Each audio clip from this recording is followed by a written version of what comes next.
and why it seems like it's not really getting any better. There are a ton of different opinions on this topic.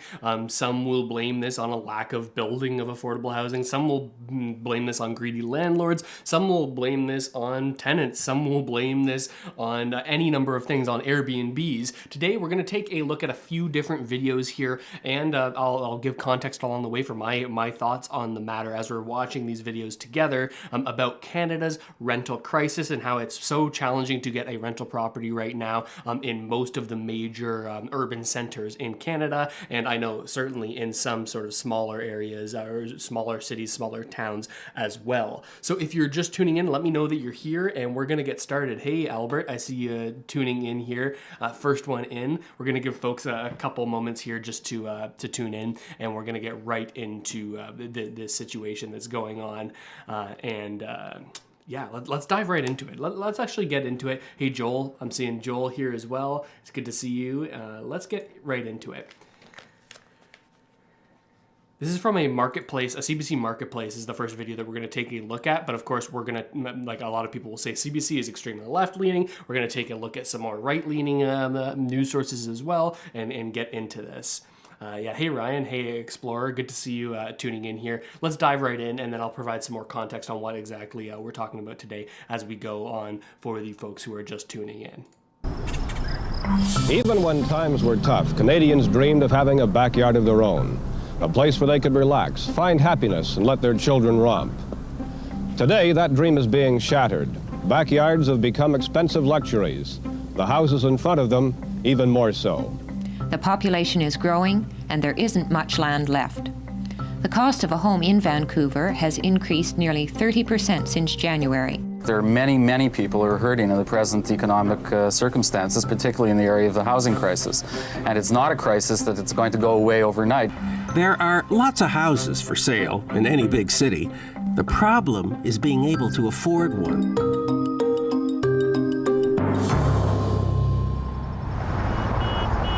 Okay, this is about that. I want to dive in. We're gonna watch this video. I want to watch the marketplace video that came out on this topic. Aha, here it is. Here's what I wanted to start with.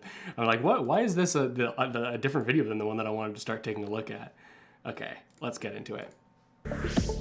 How to keep a roof over their heads. $650 for the bed. Yeah, for the bed and share with 2 people. We go behind closed doors to show you the shocking truth. It's deplorable that anybody would have to live in those conditions. I begged and begged for them to move me. Nothing.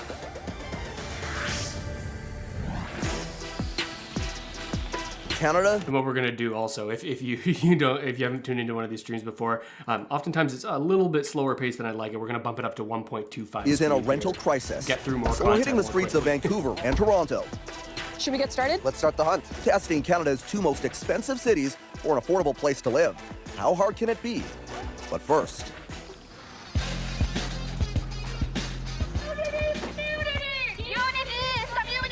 These Toronto tenants are angry and fed up. We the people have the power! We the people have the power! Let's hear from the lived experiences of our tenants here. They are among the most vulnerable. Seniors, new immigrants, students, those with disabilities. I'm doing this on behalf of women like me. Women my age, my race. We don't feel safe here. We're not here for luxury housing. We're here for just safe, affordable housing. Recently, we had so much cockroach in our unit. That's the main concern that I have. Acorn is an independent organization of low and moderate income people and helps tenants organize rallies, since so many in the city cannot secure a safe rental or feel trapped in their current one. I don't have a choice. I have to go back next week. Just ask Michael Regan. This is my unit right here. Okay, let's go. He invites us inside his apartment for a revealing look into the city's rental crisis. This is my unit. Oh, wow. This is the place he calls home. It's a lot different than what the hallway looks like, isn't it? That's crazy. From the crumbling bathroom to mold and water damage. Michael says his biggest problem began with a crack in the foundation, letting water into his unit about 2 years ago. There are also pests. I can see dead bed bugs everywhere. Yeah. And you said there were cockroaches too. Yeah, there were, but they're not here anymore. I already suffer from depression and everything. Yeah. So having to live like this, my depression got to a point where they hospitalized me twice. for it. It's emotional.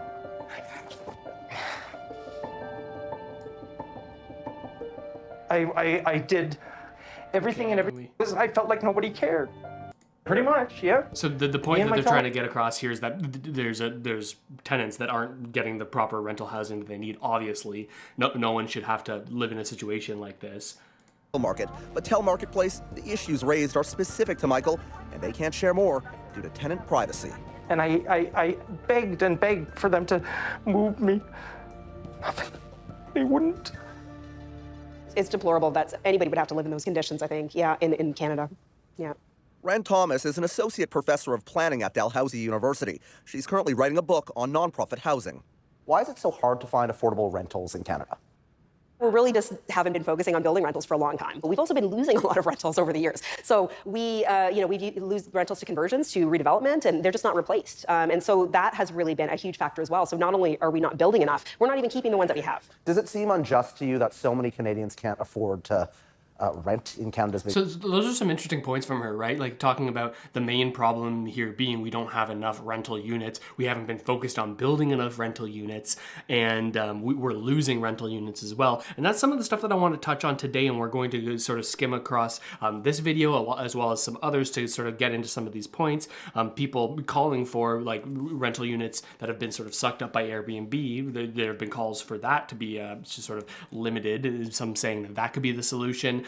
There's actually been some issues with the most recent foreign buyers tax in terms of building and purchasing purpose-use rentals or purpose-built rentals, right? Like rental apartment buildings. Some of those units not being filled. We're going to touch on all of this, but let's continue here. Biggest cities? Oh yeah, I mean, I think it's terrible. I mean, you need that diversity, and that's what makes our big cities great. Is we have these different people and different jobs available. Government agencies like the Canadian Mortgage and Housing Corporation, or CMHC, say that shelter should cost no more than 30% of a person's pre-tax income. $60,000 a year is slightly above the average salary in Canada. It means a budget of $1,500 a month for rent. And that price point is where our test begins. So I'm going to get my friends to record. Okay. So this is what we have, a little kitchenette area. So there's no stove? This area, this is a room. Okay. It's a little small. Yeah, it's not very big. Do you know how many square feet this is? It's at least 250. 250 square feet for $1,500. We're told it's a good deal. You have your own space versus sharing and stuff like that. And I mean, with the rent prices going crazy, I mean, But for the 15 million Canadians that make less than $60,000, this place wouldn't be considered affordable. So we keep looking. In Toronto, here's what $1,200 or around 200 square feet looks like. Are you going to be doing any renovations or anything to the place? Nothing. What has to be done? Oh, no, I was just asking. Some places are like, changing a little bit. No, I'm not changing anything. Whoa, the bathtub. Oh, is that mold or what? What is this? A state? So are you gonna fix this? It's not leaking. Let's try again. Next up. Yikes. It's landlords like that give the other landlords a bad name, right? Obviously, it's the owner of the property's responsibility to keep it in a livable condition, right? Of course, you can't have a tenant in there damaging things. Like, obviously, that would fall on the tenant, but it doesn't look like that's a result of the tenant misusing it. It looks like that's just normal wear and tear that hasn't been dealt with. Landlords like that give other landlords a bad name, for sure. And I think that's a reason that we're in, part of the reason that we're in a rental crisis right now is the bad name that landlords in general have gotten, and the rather unfavorable. Well, this is one side of the take. Rather unfavorable laws for landlords, right? That discourages them from actually creating more rental properties. Some people will say that. Some people say that that's kind of a crock. But again, we're going to get into this in more depth. Vancouver. The room is here. At $1,000 a month, this room in a condo seems like a pretty good deal, but... So this one's shared. Okay. Washer and dryer. Wash and dry. Shared. This one is shared. So we share the bathroom? Yeah. And how many people are there? 2 adults, 2 kids. You get this room and share the place with the whole family. People are clearly resorting to whatever they need to pay their rent. Ren refers to this as core housing need, living in a home that is unaffordable and either not the right size or in need of repairs. It's the situation right across the country for 1 in 10 households, most of them renters. There's been so much focus on ownership that we really kind of are ignoring the problems that renters are facing, to be completely honest. We're ignoring them. Yeah, it's not really visible. Like, an issue like homelessness is quite visible, and it's upsetting for most people. But renters, kind of not being able to afford rent, it's not really that visible. This is what being priced out can look like. People are actually camping out in their RVs because rent is so unaffordable in this city. So we've just... Another angle that we're going to get into here is like what responsibility does the sort of macroeconomic conditions and what the central banks are doing, how does that impact rental prices, right? Obviously, there's political policy, different laws and legislation that get passed that can impact rental demand and rental prices. But I think a big thing here that we're not talking about enough is the impact of the market manipulation, the economic manipulation that happens from central banks, right? We had this period of extremely low interest rates, and that was great for people who wanted to take out debt and purchase more homes and create rental units and things like this. But now we're in this situation where affordability is even worse. Even though house prices are falling, interest rates are higher, and as a result, less people can purchase a home. There are people that are sort of pushed out of the purchasing market, and where do all those people naturally flow to? The rental market, right? That's something I think is not being talked about enough, and it is a major contributor to this issue, is just affordability in general for purchasing a home impacts rental market demand. Just spotted this, which looks like a structure on top of the back of a truck. Hello? What's your name? It's Chris. Chris, come on down if you don't mind. When did you build it? 6-7 months now. So you've been living in here for 6 or 7 months? Yeah. That was a nice summer, though. Can you take me up there just with my iPhone and show me like a little bit of like... If you don't mind. I can hop up. Chris Kazmir-Kazak says he works in construction, building homes in Vancouver. All right, here we go. Okay. It's a little messy, but There you go. You get your laptop here. Yeah. You got your food. Irony is, he can't afford one himself, so he built this makeshift home. So this beats paying rent. no. but for what I'm willing to spend, yeah. Right. At the prices, yeah, it's the only option if I want to make enough money to not be broke when I'm old. Chris's situation. Yeah, exactly. I've seen some comments here in chat. Yeah, like why do people come to Toronto from other countries knowing it's so expensive unless they're fleeing from war, which is not the case for the majority? Yeah, and this is one of the concerns, right? Because, of course, there are many people who are concerned with the immigration levels that we're sort of targeting, right? 500,000 new Canadians each year is the target currently. I think immigration in general is a very good thing for Canada in terms of filling jobs and in terms of economic growth. We kind of need to keep on growing the population when our birth rate is below 2 per couple, right? So obviously there's impacts there, but I don't think that we're going to be able to draw immigrants to our country if we get this what am I trying to say here? This reputation of not being able to provide affordable living situations for the people that are coming to Canada. I'm curious what you think, but yeah, that was a good point, Daniel Bianchi. Isn't unique. As we drive through Vancouver, we see people opting to live in RVs everywhere. It all comes down to affordability. From RVs to tents lining some downtown streets and parks. It's a desperate situation, in part brought on by soaring rental prices. Today in Vancouver, to comfortably afford a one-bedroom apartment, your salary needs to be about $109,000 and $98,000 in Toronto. It's not just these two cities. London, Ontario, a one-bedroom is nearly $1,800. Take a look across the country, just over $1,600 in Montreal. In Calgary, about $1,500. In Halifax, the average one-bedroom goes for almost $2,000. So, where does that leave those who earn less? They say housing is a human right, but we're about to show you just how wrong things can get. Shelter should cost no more than 30% of your income. But those who work full-time and earn minimum wage bring in about $2,300 a month, leaving a budget of about $700 for rent. So we're testing that in Toronto and Vancouver to see firsthand where renters end up. Let's see our room first. Next up, a basement apartment listed at $750. Check out what living on minimum wage could mean for your privacy and possibly more. There's one room. Our lady's living here. She's a student. She's a student today. Okay. Okay. Another lady's here. There's a woman in here? That's right, behind this curtain. She's working full time. She goes in the morning and comes back in the night. We spot potential safety issues too. That's the smoke detector. What are the people on that check tolerance? Maybe it's talking or something like that. Well, it's unsafe for anyone to be living in this type of situation where there's no smoke alarm, so there's a lot of safety issues. I think the fact that we have such a rental crisis going on in Canada sort of allows for landlords like this to get away with it as well, right? Because if it's so hard to get a rental property, then you're going to sort of look to the cheaper ones, right? And the cheaper ones are often people that are renting out room by room, which in Ontario at least, which is where I'm most familiar with landlord, the Residential Tenancies Act, you can't rent out room by room because it'll be sort of listed as a rooming house instead of renting it out as a one unit, right? But that's one of the big problems. We have such high rental demand that people are sort of forced into these situations just because all of that excess demand has to flow somewhere else, right? This is the long tail of rental demand.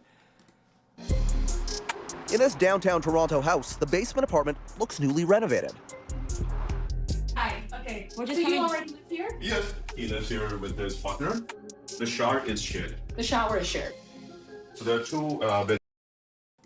Hey, thank you so much for the super chat there, Sean Ga, saying people come to Canada for a better life, I guess out of the fire onto the frying pan. Russell, do you think Conservative is the best party for Canadians? I think that every single party has certain sort of policies that if implemented in the right way, could do well for Canada. I'm kind of answering around your question in terms of which party I think is best. I certainly think that a government that should be evaluated on what it has done over the period of time that it's been in power, and if those sort of markers haven't been hit, then you got to consider other leadership for the country if you're not getting what you want. But I appreciate the comment there, Sean. Sean Ga, thank you so much. Everyone give some love to Sean in the chat. I appreciate your support of the channel. It's here. There's already a person living here. Can you come in? I've spoken with him. He's a student and he works part-time. You're renting this bed out. Yeah. And he's okay with that, sharing a room with someone. So, $700 a month gets you a bed next to a stranger. There's a safety risk, obviously. You don't know this person. You're now sharing a space with them. You're a foot away from their bed. Like, you have no security at all. You have no privacy. So that's a real problem. Back out west, it's no better in Vancouver. Inside this home, there's visible damage. As one tenant shows us around, it quickly becomes clear there are a lot of tenants living here. You know how many people live here? Right now, like 12, 30? 13. Yeah, right now 6 right here, or 7 downstairs. 6 here, 7 downstairs. Yeah. It's a lot. Is it? These cheap. Cheap, but crammed. Hey, can you see one of the rooms? This is the roof. Is this the room for rent? Yeah, there's 4 rooms. And so how much is it? $650. $650 for the bed. Yeah, for the bed in 2 rooms, share with 2 people. At $650 a person, the landlord could be bringing in about $8,000 a month, while young tenants sleep in rows of beds like this. In 2019, the Canadian government declared housing a human right in Canada. Why does housing need to be a right in this country? Because without considering housing as a right, we will have people who continually fall through the cracks. Among them, kids and women, warns Lisa Rupert. There's 21 units of rent-to-income housing. She's the YWCA Metro Vancouver's VP of Housing and Violence Prevention. We have had people apply who are living in tents, who are living in their cars. Many of them are couch surfing. Being priced out of your community comes at a high cost. What is the impact on children? For children, they're losing their schools. They're losing their friends. They're losing I their... think we all understand the impact of what this means, right? People who don't have proper living situations. I've been looking. How do you Nothing explain for me. this to the kids? I don't. They think they're rich because they have toys. Yeah. My daughter walks around thinking she's rich. Okay, I appreciate the emotional stuff, but I also just want to get to some more of the analysis of like what's going on here, who's really to blame, what are these different sides saying. To think about anyone living there, but particularly to see kids in that situation. So, what's the solution? If co-ops are an answer, why aren't some provinces cooperating? The solutions are radically different. We have to change the dynamics of the rental market in Canada so that it serves people and not investors. Coming up next on Your Marketplace. That's something that one of the main commentators from the Financial Post, I believe, we talked about this in a previous video on the channel, was talking about is like we've become addicted to the financialization of the housing market, and instead of it being a sort of a speculative investment, it should perhaps be something that maybe just tracks inflation. It goes up relatively over time, but not something like a stock market, like it's many people have been criticizing it of becoming. What can sometimes spur change? Renters rallying together. Remember Michael? After he spoke out and our cameras visit, so did property management again.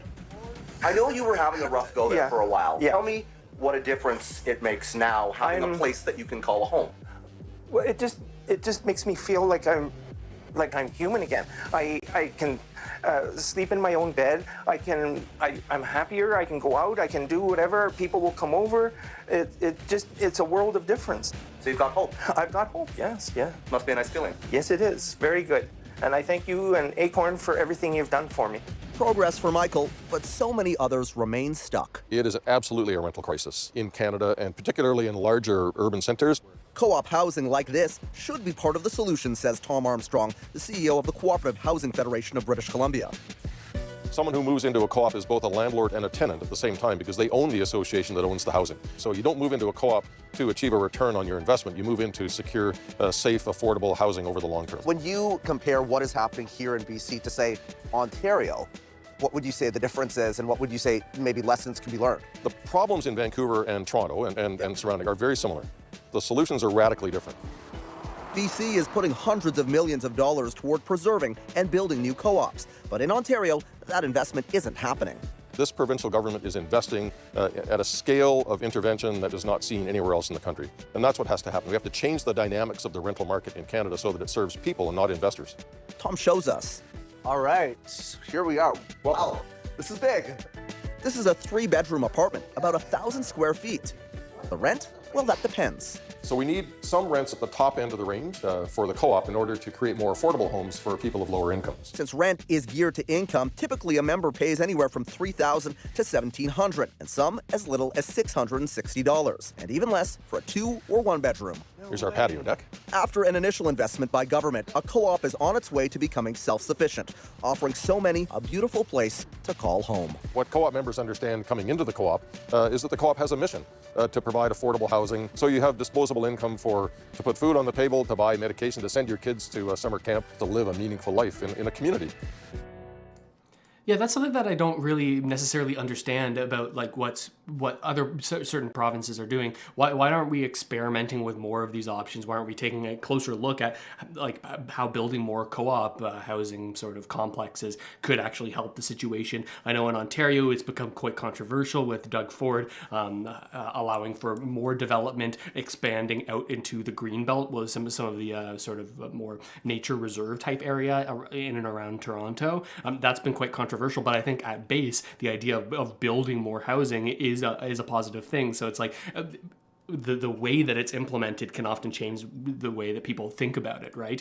And now I want to go on to this article here that was recently released just 22 hours ago. This one's from the Toronto Sun. We just watched something from the CBC. Now switching over to something from the Toronto Sun. We try to get different angles here on the situation. And Bryn Lackey of the Toronto Sun is saying, hey, we need to get rid of Airbnbs, just fully ban Airbnbs, and then that could potentially be our solution. It seems that at least is what they're trying to say here. Let me center this so you can see it a little more clearly, and so we can zoom in a little more clearly.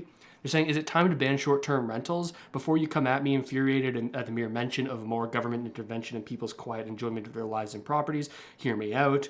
We're in a housing crisis with rental prices miles past the point of affordability. We have no shortage of demand. We have inventory far below where it needs to be. By most projections, even if we miraculously can eliminate the red tape and get things moving, it will take decades for supply to catch up. So extreme is the crisis that our government has set sights on interventions with the goal of keeping Canadian housing as homes for Canadians. And that's why we have a non-resident speculation tax and an anti-flipping tax and a vacant home tax. And then they're saying there's about 12,000 investment apartments sitting on short-term rental platforms. Is this in terms of Canada, or is this talking about like just one city? It must be in just one city, with it being the Toronto Sun. Yeah, but will we miss Airbnb? They're not cheaper. This idea of Airbnbs sort of being the problem for the rental crisis, I think is sort of a symptom of another problem, which I think we're going to talk about here on the stream, and it's the way that the Landlord-Tenant Board currently works. We're talking specifically about Ontario right now, but I'm sure there are similar situations that I'm just not as familiar with in other places, right? We have a Landlord-Tenant Board where if you have an issue with a tenant or with a landlord, you're often waiting 6, 8, 12 months, maybe even more, a year and a half, 2 years to get your hearing date and to actually go through with all this. And as a result, tenants can stay on a property without paying rent for an extremely long amount of time, waiting for their turn at a Landlord-Tenant Board. Now, as a result, I think that landlords are far less likely to use their units for long-term rentals in this area because of the additional risk that comes along with that. When you look at an Airbnb, people are in there for 2 or 3 days. Maybe there's going to be a party in your Airbnb that you don't want to have happen, but at least they're going to be gone after 2-3 days, right? You don't have these long-term tenants that can exploit the space for as long. So I think if we had better routes to actually get more accurate hearings on when the landlord's in the right, when the tenant's in the right, if we actually did all this stuff and actually prioritized it, then perhaps more people would be willing to rent out space in their homes in a secondary suite and not put them on platforms like Airbnb. I think the main thing here is what's opening me up to the most amount of risk, right? That's at least the way that I think about it.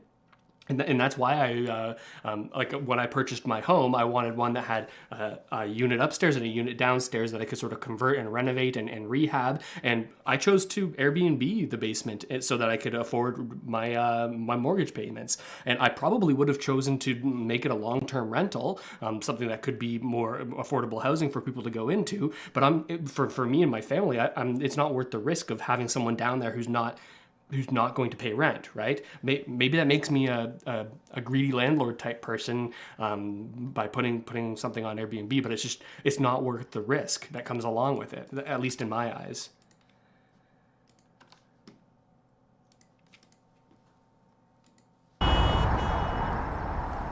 Toronto, for all of its wonderful, multifaceted existence, is pretty binary when it comes to housing. There are lots of neighborhoods like this, single, detached family homes, and lots like this, a jungle of condo and apartment towers. But there's not much in between. Like, where I used to live in Montreal, my whole neighborhood was made up of duplexes and triplexes, and I loved it. It was this kind of seamless integration of, density, walkability, rich with amenities, connected by public transit, lots of green space, and, not a high-rise in sight. That's what urban planners call the missing middle, a type of housing that we used to see all the time, kind of middle ground between single-family homes and big, tall apartment buildings. But it's something that's fallen out of favor over the decades. So today, on About That, where exactly did the missing middle go? And why do we need to find it and build it now more than ever? So I'm just outside the downtown office of Nama Blonder. She's an architect, urban planner, and she co-founded a firm called Smart Density. And they're real champions of this missing middle concept. And she's going to tell me all about it. Let's just dive right into the missing middle. Because if you had to explain in as succinct a way as possible, what do we actually mean when we say those words, the missing middle? So the missing middle is, yes, if you want to, the clear definition, buildings up to 4 stories in height. But it opens up really the middle of maybe income and the size of the unit and different demographics, right? It's not just the height of the building. Right. And so here we can see a few different examples. I mean, yes, there are the plexes, right? So duplex, triplex, quadplexes, mid-rise buildings, townhouses too. Mm-hmm. I mean, laneway suite, like all those kind of things would fit into this category. Yes, because even with the laneway suite, that should be really the bare minimum of the missing middle. We are talking about all of the sudden more than one unit, right? Because the laneway suite will be a secondary suite on the same property. So hopefully they get into this, but I think one of the issues with building these rental units is that, well, they're not economically feasible for the developers to go forward with, right? If you're not getting the economies of scale of building a massive complex, then how are you actually going to make this profitable? Especially if you're trying to target affordable housing, target affordable rent. If you can't make the unit that you're building actually profitable to build, especially in a situation right now where interest rates are so high and the commercial mortgages and loans and development loans that they're getting are so expensive in terms of how much interest you're paying on them. How are you actually supposed to make that profitable, right? I think we can build a lot more housing if we figure out the economic model behind it to actually make these homes profitable to build. So we now have two families living in the same property. Which is better than just one. In the crisis that we're at, Yeah. absolutely. Was there ever a time when city planners did gravitate towards this kind of housing? There are beautiful examples in the city, built beautiful 3 or 4 stories, multi-unit, but at some point in our planning system, it changed. For almost 4 decades, it was not even an option. And just so I'm clear, when you say not even an option, what do you mean? Illegal. It's not allowed. It was illegal. It was illegal, yeah. So this part of the story is actually really interesting because the missing middle wasn't always missing. So I'm in Church Wellesley Village, or just the village, if you know the area. And in the early 1900s, there was an explosion of apartment buildings, sort of like this one right here. Toronto's population was booming. First World War soldiers were coming back home. Immigrants were arriving, and they were drawn to manufacturing jobs. And this building, actually, so it's called the Royal George Apartments. It was built in 1911. A year later, in 1912, Toronto passed a law essentially banning the construction of apartment buildings. It was based on the belief that these, sort of closely packed tenements were filthy and run down and sort of immoral and not fit for Toronto. And, of course, wealthy homeowners didn't want those kinds of neighbors living on their street. And incredibly, that thinking, certainly in a legal sense, stayed pretty deeply entrenched in Toronto for a long time and prevailed for most of the last century. Okay, let's get into a few examples here. This here, we can see how the property has been modified. So in this case, one of the proposals was converting a garage that perhaps is not in use into a residential suite. So it could accommodate, your elderly parents, or if your kids they want to leave the house, but it's not an option, rent is too expensive, how can you create a secondary suite? It is the very bare minimum of the missing middle, because this would fit. So we're getting a lot of different ideas here, different thoughts here between the first video and this video as to what is actually the solution to this rental crisis. I want to get a little bit into what has caused it, right? What they're saying here is laws that are sort of NIMBYist, right? Not in my backyard. And neighbors saying we don't want high density apartment buildings because we feel like that will bring more crime, and it's not the type of neighbors that we want. We want neighbors that can afford their own home and can live in a detached property, right? This is NIMBYism. People that don't want more density because they're doing okay and they don't want their quality of life to change. Now, I want to show you here something from Benjamin Tal, from the one of the chief economists at CIBC, the economist Benjamin Tal here. Let me zoom in here because I've also found this pretty interesting. It's specifically about the foreign ownership ban. Let me actually go over here to browser view so you can see this a little more clearly. They say in a note to clients, CIBC economist Benjamin Tal says that the Canada Liberal government must rewrite its law banning foreign ownership of homes due to unintended consequences rippling through the commercial real estate sector. If you don't already know, I believe it's either 2 or 3 years, the legislation that recently passed banning foreign ownership in Canada of units of 4 buildings with 4 units or less, right? Single family homes, duplexes, triplexes, fourplexes. It wasn't supposed to apply to multifamily homes, but apparently according to this, it is applying. If we're gonna actually be able to load here. Hello, McFly. Hello, McFly.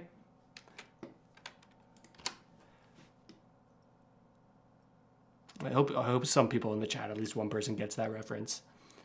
Okay, come on. F's in the chat for my internet right now. I never understand how I can be live streaming and it's going and it's just fine, but but then a tweet won't load. Hello.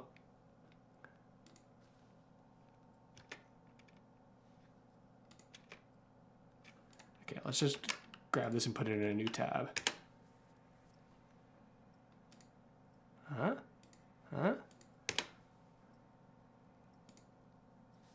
Brutal.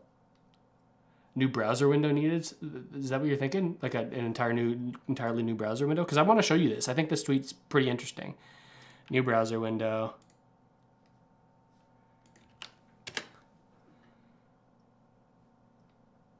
Come on. You can do it. You can do it, Twitter.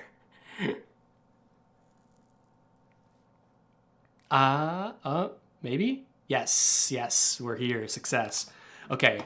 While real estate lawyers are smiling, the rest of the industry is not. We've been in contact with many real estate players in recent weeks. The damage is real. Many commercial real estate deals have been canceled or are on hold, despite the fact that they have nothing to do with residential housing. Developers that are partly foreign owned or rely on foreign equity cannot proceed with purpose-built developments that, in our view, are the most effective tool to tackle Canada's housing affordability crisis. As for REITs, these are sort of big conglomerates that you can invest in, own multiple different real estate holdings. A lot of the times they have like a stock that you can purchase, so that you can sort of track the performance of that organization that owns a bunch of either commercial properties or residential rental properties. As for REITs, by far the most capable and motivated potential builder of purpose-built units, the Act is working to freeze their activity in the space, and the damage might be felt beyond the realm of real estate. Consider a private equity fund with a minority foreign investor trying to acquire shares in a manufacturing or pipeline business that sits on land zoned as residential or mixed use. Only one example out of many. Surely none of these shortcomings were the intention behind the Act.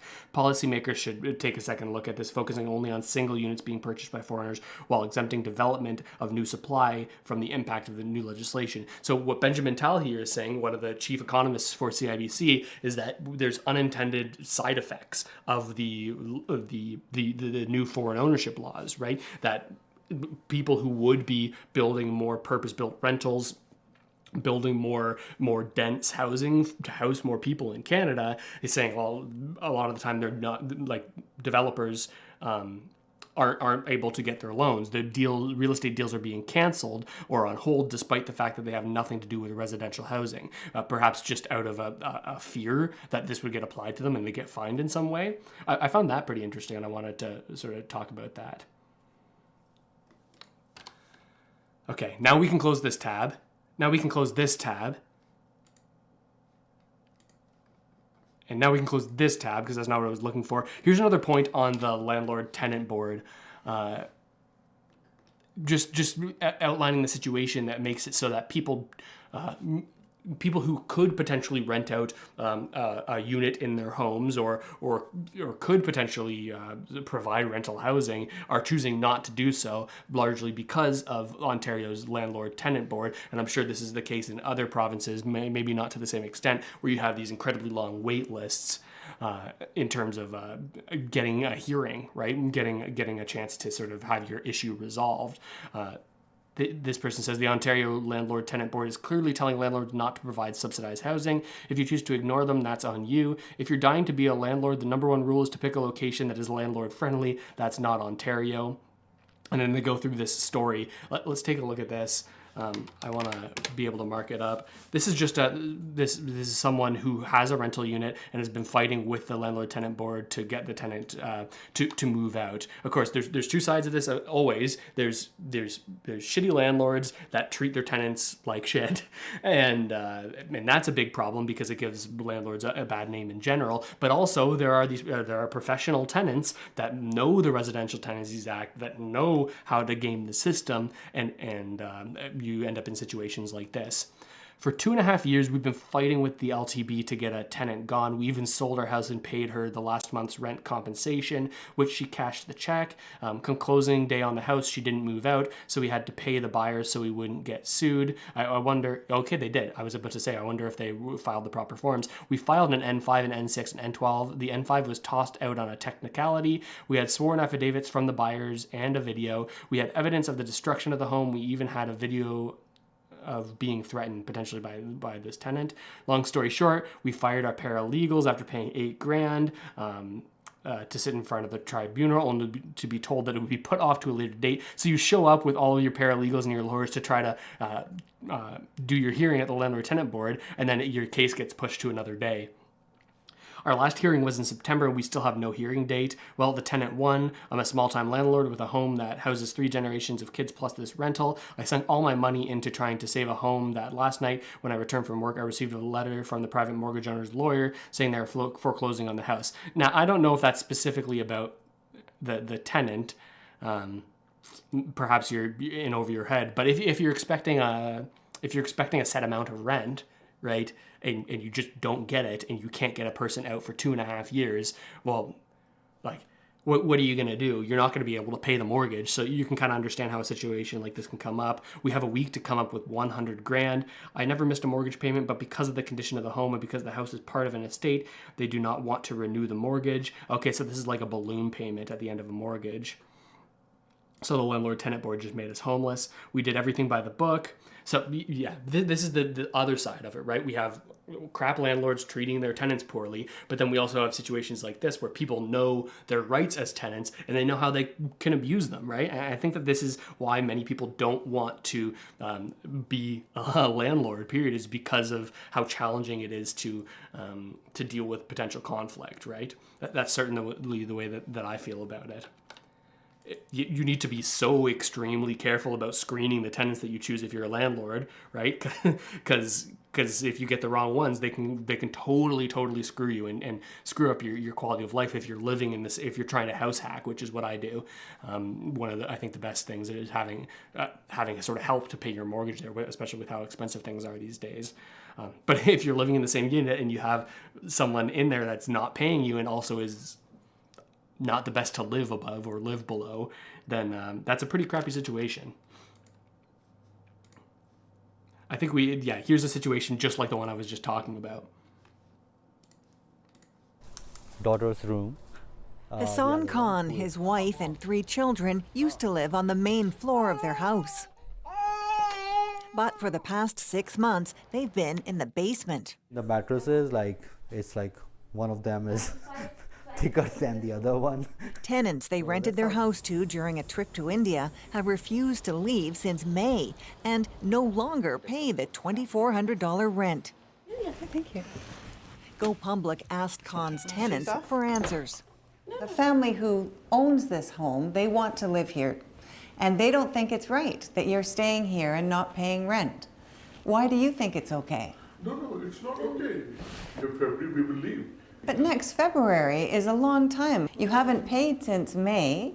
No, we will pay the money. He doesn't believe you. I mean, you keep saying you'll pay, and you haven't paid. It's a matter of belief, Endless excuses and no rent are taking a toll.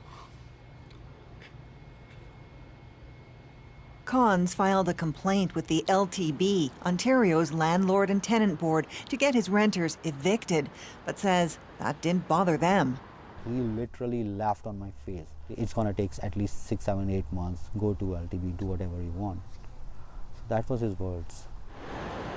The case backlogs the result of the tribunal temporarily shutting down in the pandemic and the Ontario government freezing eviction orders. When we're talking about housing people who already own the housing cannot get back into their housing. Doesn't make sense. This property owner says he's couch surfing, even sleeping in his car, because tenants in his rental property owe more than $31,000. Probably not going to get it back.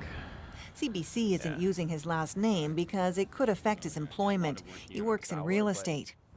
I didn't think that, someone can live in your house rent-free for, 9 months. Wait times for hearings between property owners and tenants are growing at dispute tribunals across the country. You're pretty much at their mercy. 8-month when average. They get to your application, and definitely government has heard from us in terms of how long that's been taking. Our request for an interview at Ontario's Landlord and Tenant Board was declined. We've been trying for weeks to get someone from the tribunal to talk to us. There's no one available? I understand that, and unfortunately. The Ontario government says it's working to cut the long list of cases, but says that takes time.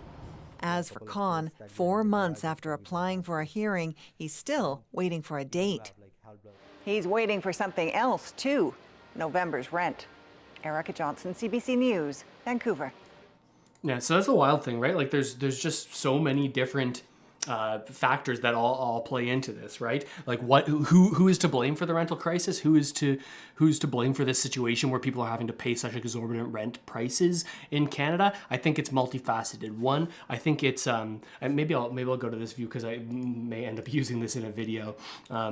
I think it's multifaceted, the reason that we're facing this rental crisis. One, I think it's a lack of focus on actually building more properties, both rental properties and just housing in general.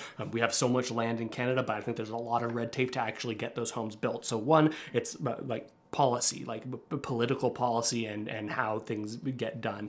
The second one, I think, is the like the situation I was talking about before with the landlord-tenant boards and the challenges to actually get your situations arbitrated between two different individuals. If you're a landlord and a tenant, I think that there should be a faster mechanism for getting these issues sorted out, right? Because no matter if you're the tenant and want things sorted out quickly because your landlord's mistreating you, or vice versa, where you're the landlord and the tenant's been there for 3 years and hasn't paid you a dime in rent, the situation needs to get handled more quickly. And I think that will result in more people being willing, if you know that your situation can get resolved quickly. If you come into a situation, it will result in more people letting their homes that they own or secondary units in their homes or what have you, letting those things go out and be rented, as opposed to options like Airbnb, where you don't have to deal with the same sort of landlord-tenant issues, right?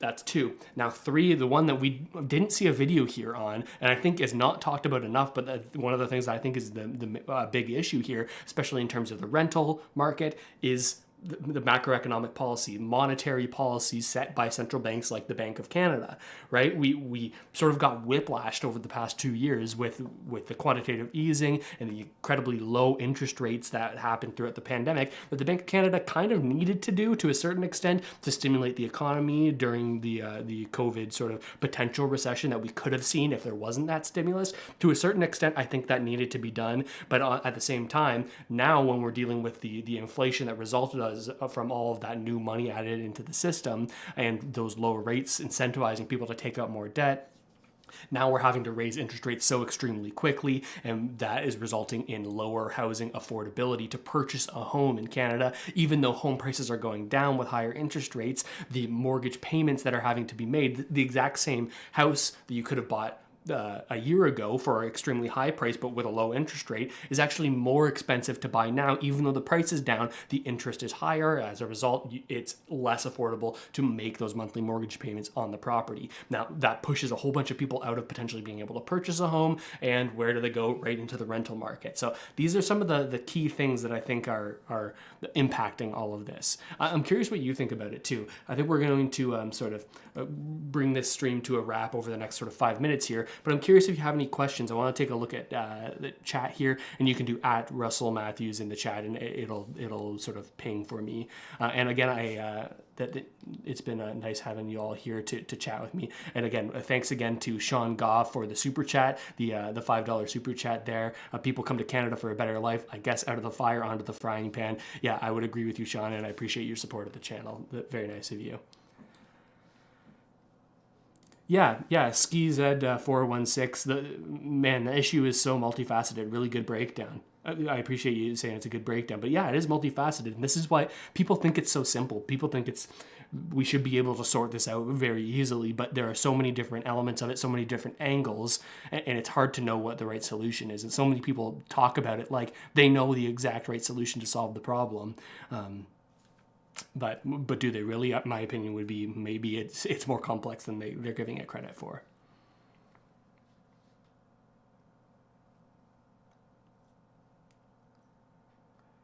Yeah, man, do I have stories and experiences from all the angles about this. And Aaron's saying, yeah, this is why I say all levels of government have a role to play in fix this. Absolutely, because housing ultimately isn't federal jurisdiction, right?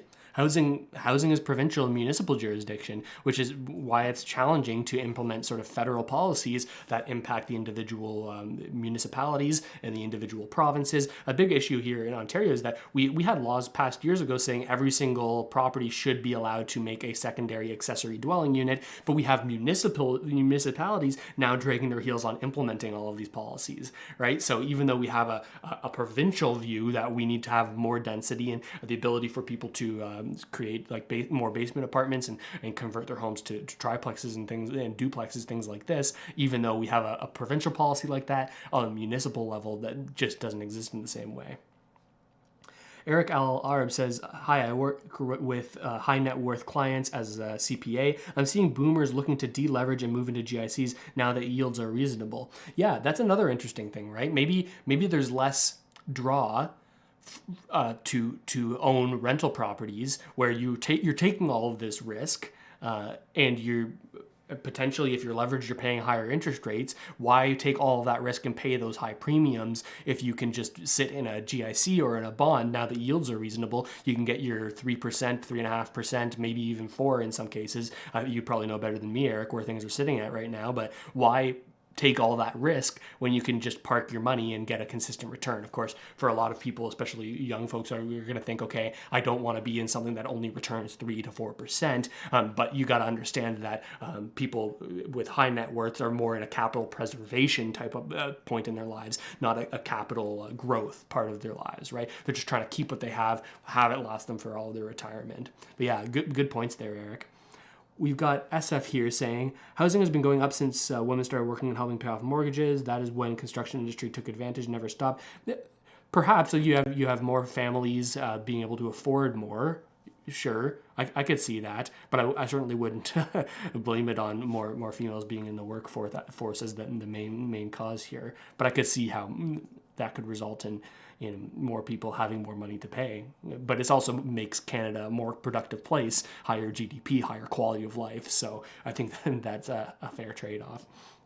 Minnie says they still ignore people on social assistance trying to find housing on ODSP housing allowance is $522 a month. Yeah, and that's another one that's provincial specifically, right? The ODSP housing allowance is like they ignore people in that situation, but also the housing allowance on ODSP isn't at a point where it's competitive in terms of what people can pay for market rent, right? So it's maybe a little bit on the landlord, perhaps, that they don't want to accept someone who has a hard cap on their housing allowance. But on the other side of things is like, if you were a landlord and you're renting out your property, you'd want to get the maximum amount of market rent that you could for it, right? So it's a tricky situation for sure. I agree, Minnie.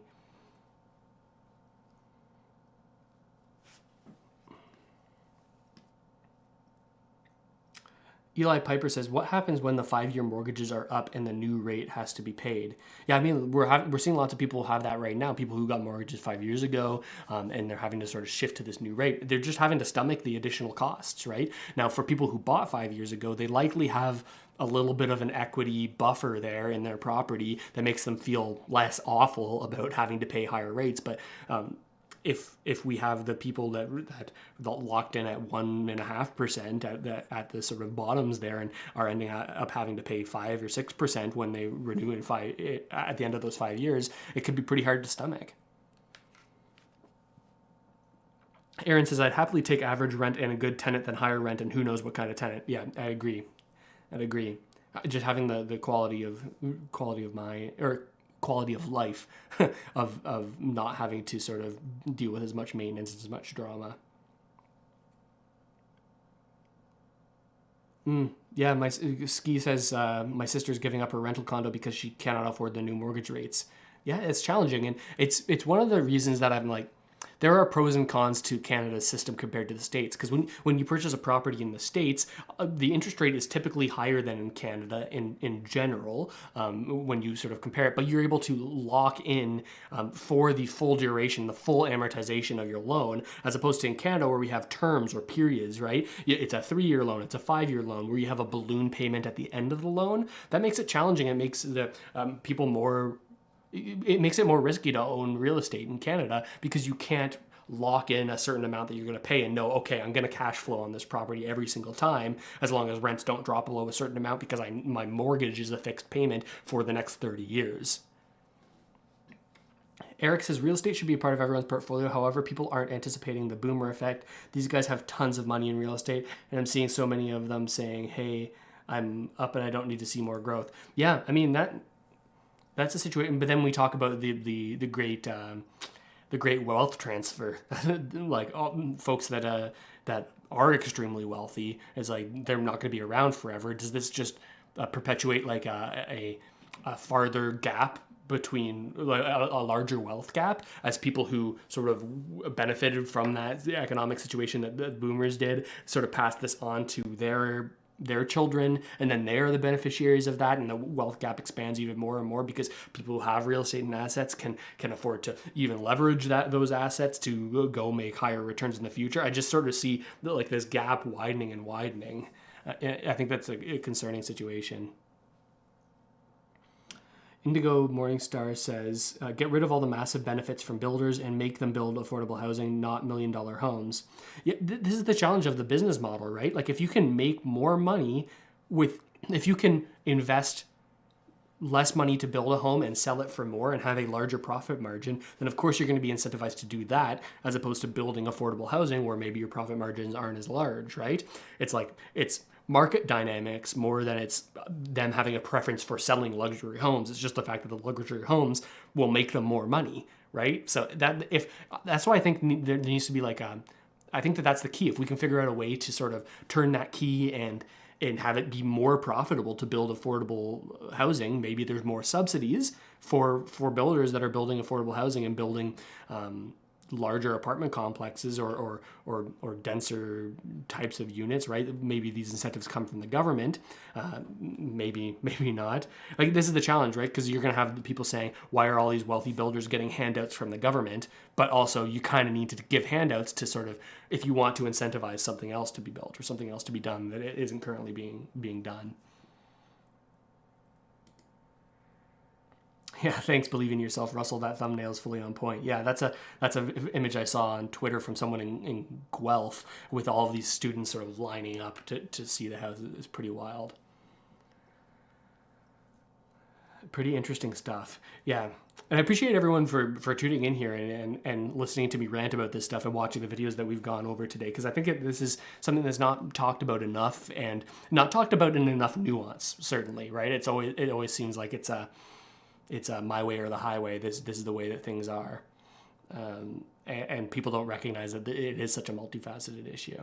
And if you haven't already done so, make sure to subscribe to the channel. I was just looking at my numbers the other day, and this blew my mind, was that 57% of the people who watch these live streams and watch these videos aren't subscribed. So it helps out the channel if you do subscribe and helps more people find these types of videos. So I appreciate it when you do that and like the videos. And again, the super chats and channel memberships are helpful as well. But I appreciate everyone who's been here now. I think I'm going to call the stream there.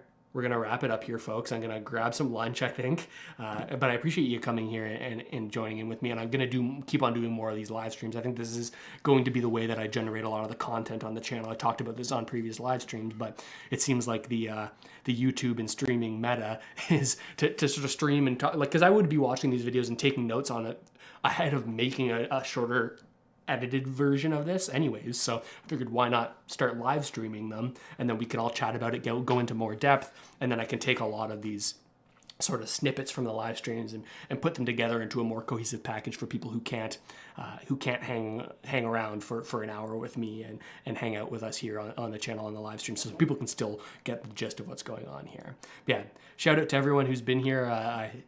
I get to know you better when I get to see you in the chat, so I appreciate you being here, and I'll see you next time, everyone. See you later. Have a good Sunday. Peace, everyone.